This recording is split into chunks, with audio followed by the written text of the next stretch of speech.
अर्थशास्त्र, economics, all notes. अर्थव्यवस्था एवं इसके विकास का इतिहास। Chapter 1. अर्थशास्त्र क्या है? आंसर: अर्थशास्त्र वह साधन है जो मानव के सीमित इच्छाओं तथा दुर्लभ संसाधनों को पूरा करने का एक सरलतम उपाय बताता है। अर्थव्यवस्था क्या है? आंसर: अर्थव्यवस्था वह साधन है जिसमें लोगों को काम करने के लिए और पढ़ने के लिए तथा विभिन्न प्रकार के कार्यों को करने के लिए अच्छी सुविधा उपलब्ध होती है। ऐसी व्यवस्था में लोग अपनी इच्छा के अनुसार कार्य करते हैं और उस कार्य को करके धन निहित करते हैं। अर्थव्यवस्था 3 प्रकार की होती है।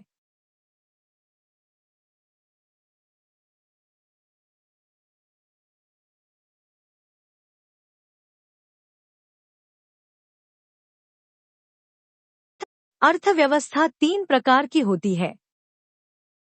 I. पूंजीवादी अर्थव्यवस्था 2, समाजवादी अर्थव्यवस्था 3, मिश्रित अर्थव्यवस्था। पूंजीवादी अर्थव्यवस्था क्या है? आंसर: पूंजीवादी अर्थव्यवस्था वह आर्थिक व्यवस्था है जिसमें बाजारों या व्यवसाय पर सरकार का कोई खास अधिकार नहीं होता है, बल्कि बाजारों या व्यवसाय पर लोगों का अधिकार होता है। उत्पादन और निर्माण में लोगों का पूर्ण अधिकार होता है, इसलिए वह अपने उत्पादन को बेचकर उसका पूर्ण लाभ उठाते हैं। समाजवादी अर्थव्यवस्था किसे कहते हैं? आंसर: समाजवादी अर्थव्यवस्था वह आर्थिक व्यवस्था है जिसमें उत्पादनों एवं साधनों पर सरकार का अधिकार होता है। इस अर्थव्यवस्था में वस्तुएं एवं सेवाओं का उत्पादन समाज के कल्याण के लिए होता है। मिश्रित अर्थव्यवस्था क्या है? आंसर: वह आर्थिक व्यवस्था है जिसमें पूंजीवादी एवं समाजवादी अर्थव्यवस्था दोनों शामिल होता है, तो उसे मिश्रित अर्थव्यवस्था कहते हैं।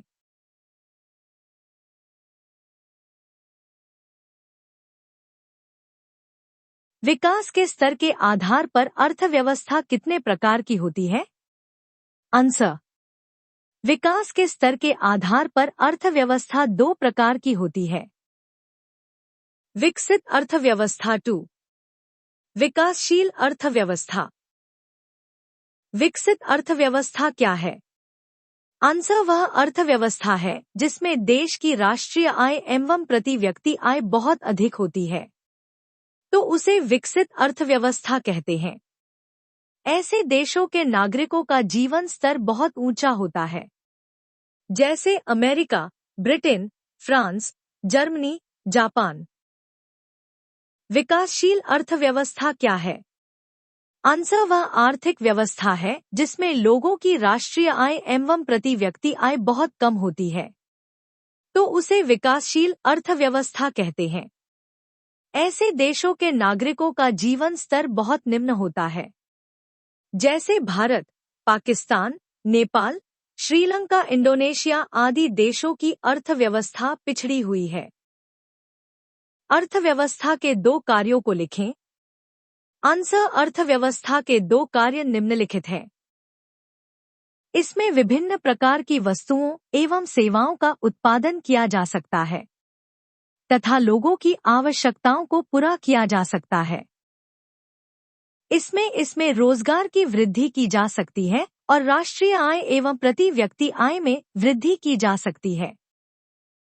भारतीय अर्थव्यवस्था की संरचना 3 क्षेत्रों से मिलकर बना है। I. कृषि क्षेत्र 2, उद्योग क्षेत्र 3, सेवा क्षेत्र। कृषि क्षेत्र क्या है? आंसर: वह क्षेत्र जिसमें कृषि एवं इसके साथ साथ पशुपालन, मछली पालन, मुर्गी पालन एवं अन्य वस्तुओं का संग्रह आते हैं, तो उसे कृषि क्षेत्र कहते हैं। इसे अर्थव्यवस्था संरचना का प्राथमिक क्षेत्र भी कहते हैं।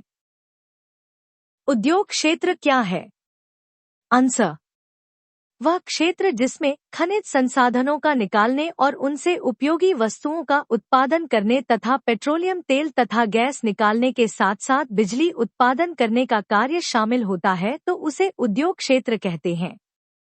इसे अर्थव्यवस्था संरचना का द्वितीय क्षेत्र भी कहा जाता है। सेवा क्षेत्र किसे कहते हैं? आंसर: वह क्षेत्र जिसमें बैंक के काम, बीमा, परिवहन के साधन, व्यापार एवं नौकरियां एवं सभी प्रकार कार्य आते हैं, तो उसे सेवा क्षेत्र कहते हैं। जैसे बैंक प्रणाली, शिक्षा व्यवस्था, स्वास्थ्य व्यवस्था इत्यादि। आर्थिक विकास का क्या अर्थ होता है? आंसर: आर्थिक विकास का अर्थ वास्तविक रूप से राष्ट्रीय आय में वृद्धि होना होता है। क्योंकि यदि किसी देश के राष्ट्रीय आय में वृद्धि होती है तो उस देश का विकास निश्चित हो जाता है। आर्थिक विकास क्या है? आंसर: आर्थिक विकास एक ऐसी प्रक्रिया है जिसके द्वारा दीर्घकाल में किसी देश की वास्तविक राष्ट्रीय आय में वृद्धि की जाती है ताकि उस देश का विकास हो सके। सतत विकास क्या है? आंसर: सतत विकास विकास की वह प्रक्रिया है जिसमें वर्तमान की अर्थव्यवस्था के विकास के साथ साथ भविष्य के अर्थव्यवस्था के विकास का भी ध्यान रखा जाता है, तो उसे सतत विकास कहते हैं। आर्थिक नियोजन क्या है? आंसर: आर्थिक नियोजन वह प्रक्रिया है जिसमें किसी संसाधन का उपयोग आवश्यकतानुसार किया जाता है ताकि उसका उपयोग भविष्य में किया जा सके और जिससे कि देश का विकास हो सके। एटीएम को विस्तारित करें। Answer. एटीएम का पूरा नाम ऑटोमेटेड टेलर मशीन होता है। एटीएम क्या है? Answer. एटीएम एक वह मशीन है जिसकी सहायता से लोग अपने बैंक के पैसे को कहीं से भी निकाल या जमा कर सकते हैं। एटीएम का full form automated teller machine होता है। राष्ट्रीय विकास परिषद क्या करती है? आंसर: राष्ट्रीय विकास परिषद वह परिषद है जो पंचायती एवं वार्षिक योजनाओं को की पूरी तरह से मूल्यांकन करता है। ऐसे परिषद को राष्ट्रीय विकास परिषद कहते हैं। यूएनडीपी क्या है? Answer. यूएनडीपी किसी विश्व के स्तरीय विकास से संबंधित एक संस्था है। इसका full form united nation development programme, संयुक्त राष्ट्र विकास कार्यक्रम होता है। एचडीआर को विस्तारित करें। Answer. Human Development Report. HDI को विस्तारित करें। Answer: human development index. मानव विकास रिपोर्ट क्या है? आंसर: राष्ट्रीय मानव विकास रिपोर्ट के अंतर्गत आर्थिक विकास एवं राष्ट्रीय आय तथा प्रति व्यक्ति आय तथा मानव विकास को बताया जाता है। यह रिपोर्ट विभिन्न देशों के लोगों की तुलना, लोगों के शैक्षिक स्तर और उनके स्वास्थ्य की स्थिति तथा प्रति व्यक्ति आय के आधार पर करती है। आधारिक संरचना पर प्रकाश डालें। आंसर: आधारिक या आधारभूत संरचना के अंतर्गत वैसे सुविधाएं या सेवाएं आते हैं जो देश के आर्थिक विकास में महत्वपूर्ण स्थान रखते हैं। आंतरिक संरचना की श्रेणी में बिजली, परिवहन, बैंकिंग, स्कूल, कॉलेज, अस्पताल, रेल, सड़क आदि आते हैं। किसी भी देश की आधारभूत संरचना जितनी विकसित होगी उस देश का उत्पादन उतना ही अधिक विकास होगा। आर्थिक सुधारों या नई आर्थिक नीतियां की 3 विशेषताएं लिखें। आंसर: आर्थिक सुधारों एवं नई आर्थिक नीतियां की 3 विशेषताएं निम्नलिखित हैं। I. उदारीकरण 2, निजीकरण 3, वैश्वीकरण। उदारीकरण एक वह व्यवस्था है जिसमें सरकार का व्यापार और उद्योग पर कोई अधिकार एवं नियंत्रण नहीं रहता है। इस व्यवस्था में व्यापार एवं व्यवसाय पर लोगों का अपना अधिकार होता है। निजीकरण एक वह प्रक्रिया है जिसमें राष्ट्रीय व्यवसाय को निजी व्यवसाय में परिवर्तित कर दिया जाता है। जब किसी राष्ट्रीय व्यवस्था को निजी व्यवस्था में बदल दिया जाता है तो उसे निजीकरण कहते हैं। वैश्वीकरण वह प्रक्रिया है जिसमें किसी स्थानीय एवं क्षेत्रीय वस्तुओं को विश्व के स्तरों में परिवर्तित किया जाता है, तो उसे वैश्वीकरण कहते हैं। आर्थिक विकास क्या है? आर्थिक विकास तथा आर्थिक वृद्धि में अंतर बताएं। Answer. आर्थिक विकास एक ऐसी प्रक्रिया है जिसके द्वारा दीर्घकाल में किसी अर्थव्यवस्था की वास्तविक राष्ट्रीय आय में वृद्धि की दर तथा दूसरी और जनसंख्या में वृद्धि के बीच संबंध स्थापित करता है। आर्थिक विकास तथा आर्थिक वृद्धि में अंतर निम्नलिखित है। साहित्य की दृष्टि से विकास एवं समृद्धि में कोई अंतर नहीं है, परंतु अर्थशास्त्र के अनुसार विकास एवं वृद्धि में अंतर है। वृद्धि शब्द का प्रयोग आर्थिक दृष्टि से विकसित राष्ट्रों के संबंध में किया जाता है, जबकि विकास शब्द का प्रयोग अविकसित अर्थव्यवस्था के संदर्भ में किया जाता है। मैग्डिसन ने भी धनी राष्ट्रीय के संदर्भ में आर्थिक वृद्धि तथा गरीब राष्ट्रीय के लिए विकास शब्द का प्रयोग किया। आर्थिक विकास की माप कुछ सूचकांकों द्वारा करें। आंसर। आर्थिक विकास की माप राष्ट्रीय आय, प्रति व्यक्ति आय, मानव विकास तथा राष्ट्रीय मानव विकास रिपोर्ट के द्वारा किया जाता है। यह सभी आर्थिक विकास के सूचकांक हैं। राष्ट्रीय आय किसी भी राष्ट्रीय की अर्थव्यवस्था के द्वारा पूरे वर्ष में उत्पादित वस्तुओं एवं सेवाओं के शुद्ध मूल्य के योग को राष्ट्रीय आय कहते हैं। राष्ट्रीय आय आर्थिक विकास को मापने का एक आधार होता है। प्रति व्यक्ति आय किसी भी व्यक्ति की व्यक्तिगत आय देश के व्यक्तियों की औसत आय के बराबर होती है। राष्ट्रीय आय में देश की कुल जनसंख्या से भाग देने पर व्यक्तिगत आय की प्राप्ति हो जाती है।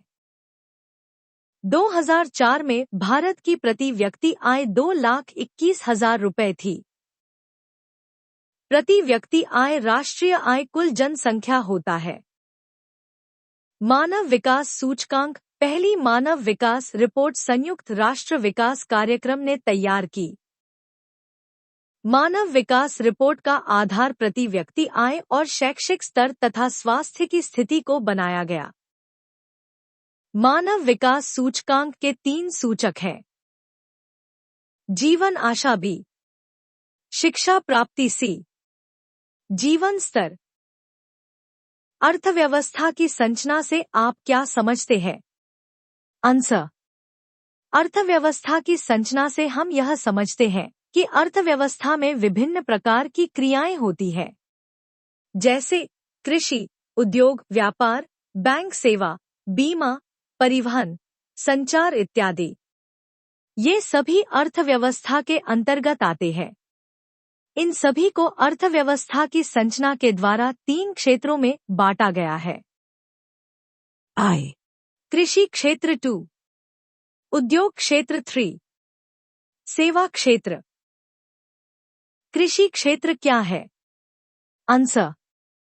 वह क्षेत्र जिसमें कृषि एवं इसके साथ साथ पशुपालन, मछली पालन, मुर्गी पालन एवं अन्य वस्तुओं का संग्रह जैसे व्यवसाय आते हैं, तो उसे कृषि क्षेत्र कहते हैं। इसे अर्थव्यवस्था संरचना का प्राथमिक क्षेत्र भी कहते हैं। उद्योग क्षेत्र क्या है? आंसर। वह क्षेत्र जिसमें खनिज संसाधनों का निकाला जाना और उनसे उपयोगी वस्तुओं का उत्पादन करना तथा पेट्रोलियम तेल तथा गैस निकालने के साथ साथ बिजली उत्पादन करने का कार्य करना उद्योग क्षेत्र कहते हैं। इसे अर्थव्यवस्था संरचना का द्वितीय क्षेत्र भी कहा जाता है। सेवा क्षेत्र किसे कहते हैं? आंसर। वह क्षेत्र जिसमें बैंकिंग के काम, बीमा, परिवहन के साधन, व्यापार एवं नौकरियां आदि सभी कार्य आते हैं, तो उसे सेवा क्षेत्र कहते हैं। बिहार के पिछड़ने के क्या कारण हैं? बिहार को पिछड़ने से बचाने के लिए मुख्य उपाय बताएं। आंसर। बिहार के पिछड़ने के मुख्य निम्नलिखित कारण है। जनसंख्या का विस्फोट। बिहार में जनसंख्या का विस्फोट होते रहता है, जिसके कारण यहाँ आबादी बढ़ती जा रही है और यहाँ का सारा साधन यहाँ के जनसंख्या के भरण पोषण में चला जाता है। अतः बिहार का विकास नहीं हो पाता है। आर्थिक सेवाएं। किसी भी राज्य के विकास के लिए आर्थिक सेवाएं का होना अति आवश्यक है, लेकिन बिहार इस मामले में बहुत पीछे है।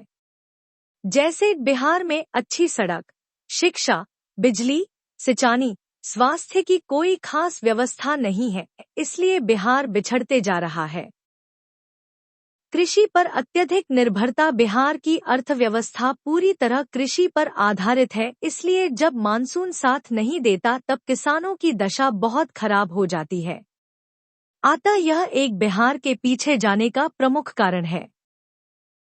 बाढ़ एवं सूखा की स्थिति। बिहार में हर साल कम या ज्यादा बाढ़ आना तय है, जिसके कारण जानमाल का काफी नुकसान होता है। इससे फसल, पशु तथा आवास बर्बाद हो जाते हैं। इस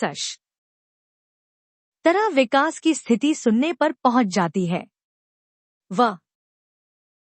औद्योगिक पिछड़ापन। किसी भी देश या राज्य के लिए उद्योग का विकास जरूरी होता है, पर बिहार में ऐसी स्थिति नहीं है। यहाँ के सभी खनिज क्षेत्र एवं बड़े उद्योग क्षेत्र झारखंड में चले गए हैं, जिस कारण बिहार में औद्योगिक बहुत कम है। अतः बिहार पिछड़ गया है। बिहार का आर्थिक रूप से पिछड़ने से बचाने के लिए निम्नलिखित उपाय हैं। बिहार में बाढ़ की समस्या का स्थायी निवारण किया जाना चाहिए। बिहार में कृषि उत्पादक को बढ़ाना चाहिए। पंजाब और हरियाणा के तर्ज पर कई नई हरित क्रांति की जरूरी है। औद्योगिकीकरण को बढ़ावा देना चाहिए ताकि नए नए रोजगार का अवसर मिल सके। कुटीर एवं लघु उद्योगों की व्यापक रूप से स्थापना की जानी चाहिए ताकि इनसे विकास किया जा सके। विदेशी निवेश को प्रोत्साहित करने के लिए राज्य की विधि व्यवस्था को चुस्त दुरुस्त करना चाहिए। राज्य एवं राष्ट्रीय की आय पाठ